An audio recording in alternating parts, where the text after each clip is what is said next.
இன்னைக்கு என்ன திட்டம் பார்க்க போனா புதுமை பெண் திட்டம். புதுமை பெண் திட்டத்தை கொண்டு வந்தவர் யாருன்னா மு.க.ஸ்டாலின். எப்போது கொண்டு வந்தாருன்னா 5 செப்டம்பர் 2022 அன்னைக்கு கொண்டு வந்தாங்க. இது வந்து என்னன்னா அரசு பள்ளியில் படிக்கும் 6 to 12வது வரைக்கும் அரசு பள்ளியில படிச்சு உயர்கல்வி பெறும் டிகிரி படிக்கிறதுக்காக செஞ்சாங்கன்னா அவங்களுக்கு மாசம் 1000 ரூபாய் கொடுக்கறதுக்காக இந்த திட்டம் கொண்டு வந்தாங்க.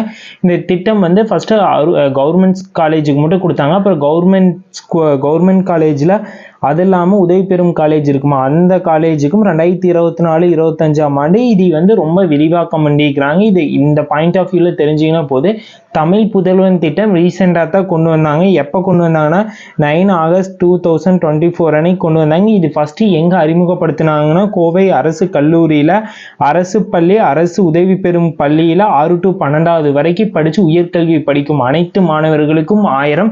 நீங்க வந்து பிரைவேட் காலேஜில் சேர்ந்திருந்தீங்கன்னா கூட பரவாயில்ல. ஆனா ஃபர்ஸ்ட் நீங்க 6 to 12